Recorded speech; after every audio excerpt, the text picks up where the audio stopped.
So throughout the entirety of F1 23, I was breaking world records left, right and centre. However, I could never actually set a lap time that was top of the leaderboard because I was simply not fast enough. But because F1 24 has just come out, this may be my only chance at seeing this graphic on my very own screen, so I won't be wasting this opportunity. And my aim for this video is to try and set an actual world record on F1 24 with a Formula 2 car around Azerbaijan. So for my first lap, as you can probably imagine, it was a bit of a mess, but the good news is that unlike the F1 cars on this new game, the handling was somewhat manageable. But to be honest, you probably can't tell that by the way I'm driving right now. Coming into turn 2, I missed my braking point by an absolute mile, which wasn't ideal, although later in the video you'll find out that I learned that sometimes abusing the barriers can genuinely really help you run through the corners, but you'll have to find out about that later. So we'll quickly skip through to the end of the lap now, and just for reference, throughout this entire video, my rival in the top right hand of the screen is the world record holder. Finishing sector 2, I was under 6 seconds away from the world record, and now we're coming up to the line, and I was hoping to be under 6.5 seconds behind Deep's wide. Luckily for me, that's exactly what happened, and I was under 6.4 seconds away, which put me 28th in the world out of 28. Of course, this wasn't ideal, but after this, I made a small improvement straight away, which gained me a little bit of time, and 2 laps later, I had my best run through turn 1 so far. This put me 4.5 tenths up coming into turn 2, and for the first time in this challenge, on the exit of turn 2, I didn't hit the wall, which gave me a way better exit. I suddenly found myself comfortably over a second up, and luckily for me, I maintained this gain to my delta all the way till the end of the lap. So this put me under 4.5 seconds away from the world record, and I knew that I could find time everywhere in the lap, but I just had to stop making some silly mistakes. Luckily for me, I made another massive improvement on the next lap. Coming into turn 15, I was 6 tenths up, but this time I prioritised the exit, which ended up gaining me around 3 tenths. After this downhill part of the track was the final braking on this circuit, and to be honest, I didn't even take it that well, but I gained another 2 tenths straight away. And after going through the flat out left right hander, I gained another 3 tenths just through a higher minimum speed, which was absolutely massive. So this lap put me under 3 seconds away from the world record, and I was just buzzing with this as it had only been 5 laps, and by the way, I was now into the top 20 places in the world. And then a few restarted laps later, I was making even more progress. Coming into turn 3, I was almost 3 tenths up, but I genuinely don't think I was committed enough through that corner, which lost me around a 10th.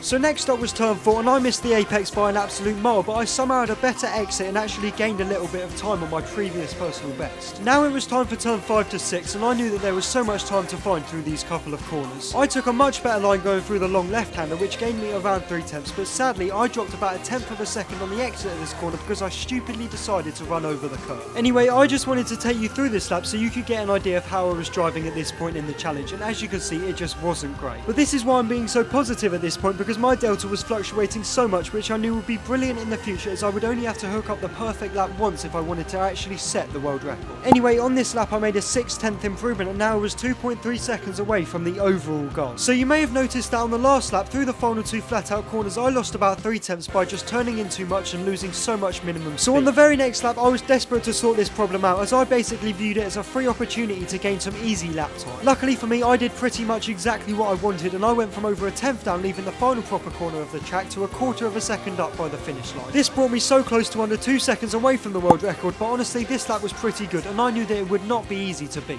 And as I predicted, sadly for the first time in this challenge, I was struggling to make an improvement, and genuinely I was so in my own head about this. And this led to me making some pretty infuriating errors where I could have been making some huge improvements. And after a few more failed attempts, I basically chose to go to bed because I literally recorded all of this on the first day of the release. By the way, shout out to EA for not giving me creator early access. Anyway, I was still confident that I could set this world record, I just needed a bit of a mental reset. Unfortunately for me, this reset just worked out perfectly. After only a few laps of warming up, I was coming into turn 7 around 8/100ths of a second up. However, this time I took a much better line. This meant that I was able to get on the power a hell of a lot earlier, and into the castle section I was already 2 tenths up. And then after this, I had what was honestly my best run through this section of 5 corners in this entire challenge. So going from turn 8 to turn 11, I was just mega committed, and I had already gained loads of time. But after this, my exit out of turn 12 was just brilliant, which brought me from 2 tenths up to 1.1 seconds up. And at this point, I knew this could potentially put me under a second away from the world record. So next up was turn 15, and this is where I started to get excited, as I had such a good run through here, and going on this downhill section I had gained another couple of tenths. Now it was time for the final corner, and honestly looking back, this hurt. So I missed the apex by quite a lot by braking too late and then turning in too late, which cost me over 1.5 tenths straight away. And then down the rest of this main straight, I felt like I was just leaking lap time, which was so annoying. However, I had still gained 9 tenths of a second, which was huge, and I was now up to 5th in the world. So as you can imagine, I wanted to make up for this, and very soon after, I was coming up to turn 16, losing a little bit of time after a poor previous corner. Even though I didn't exactly take it perfectly this time, as I could have had a slightly better exit, I still gained around 1.5 tenths worth of progress. And as we go through the rest of this main straight now, I was gaining time throughout the entirety of it. In the end, for the first time in this challenge, I was now under 1 second away from the world record, and I'll be honest, I was just so motivated to keep improving, which is exactly what I did. A few laps later, coming into turn 7, I was equal to my delta, and I actually cut the corner really well, but sadly I didn't gain any time. This was because I tapped the wall on the exit, which meant that I didn't improve. So next up was the castle section, and I somehow phased through the wall there, which gained me around half a tenth, and after this, through this section of 5 corners, I felt like I was so confident in the car, and it was reacting exactly how I wanted it to, which led to me having a brilliant exit out of turn 12, which eventually brought me to 3 tenths up, and I maintained this all the way till the end of the lap. So this lap put me under 6 tenths of a second away from the world record, and this is where I really started to think that this challenge was definitely possible. And now it's time for my fastest laps of this entire challenge. So my entry to turn 1 on this lap was pretty good, however I didn't use all of the track on the exit of the corner, so I definitely lost a little bit of time there. Next up was turn 2, and to be honest, this might have been where I started to think that I was going to complete this challenge, because I just took this absolutely perfectly and I was comfortably over a tenth up.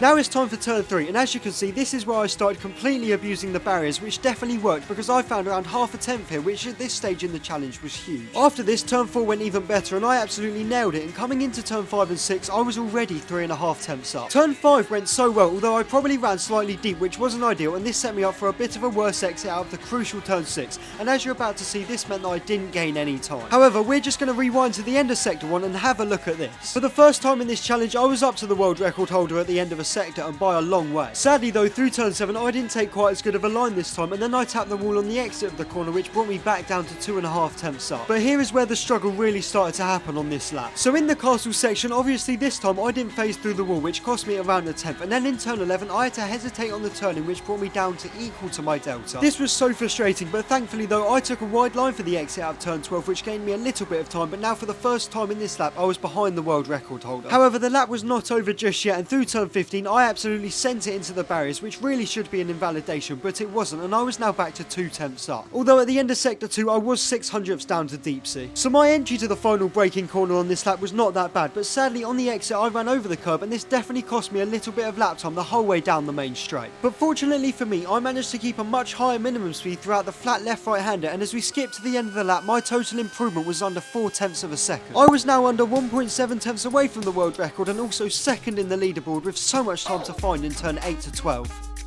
And soon after this, I made another improvement. Coming into the castle section, I was half a tenth down with time to find. However, this time I just absolutely nailed this section of corners with zero hesitation whatsoever, and leaving turn 12, I was 2 tenths up, which was world record pace. Going through turn 15 to try and find even more time, I tried something different, which by the end of this downhill section would gain me 200ths of a second. It was now time for the final braking corner on this lap, and thank God I didn't lose any time. This was it. I was over the gain to the delta I needed to break the world record, and all I needed to do was keep it simple through these flat out corners. First up was the left-hander, and I lost around 200ths, but this wasn't enough to stop me. However, sadly this was going to set me up to lose time throughout the rest of this main straight, and it was now make or break time to whether or not I was actually going to complete the challenge here, as this was going to be extremely tight. So according to the delta, I had slipped under from what I needed, but I knew that sometimes the delta is slightly out, and well, I'll just let this play out.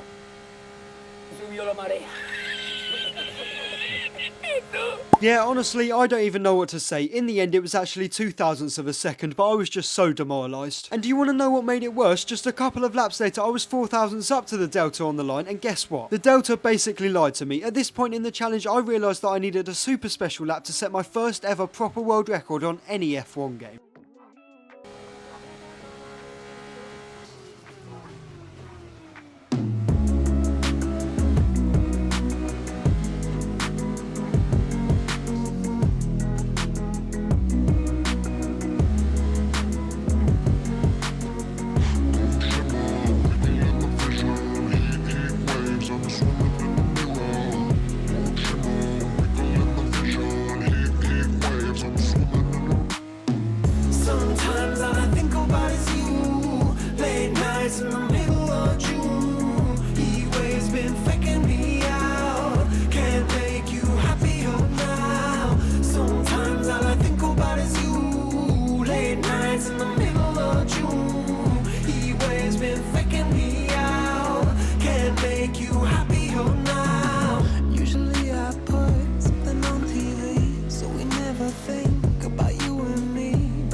I had done it. For the first time ever in any F1 game, I was top of the leaderboard in time trial, and I don't intend for it to be my last. Thank you all so much for watching, and please subscribe. I'm now under 1,000 subscribers away from 10k, and there's a chance that I'll have an absolutely massive announcement coming up very soon. However, I'm only going to tell you this at 10,000 subscribers. Thank you again for watching, and if you enjoyed this video, go and check out my other F1 24 content.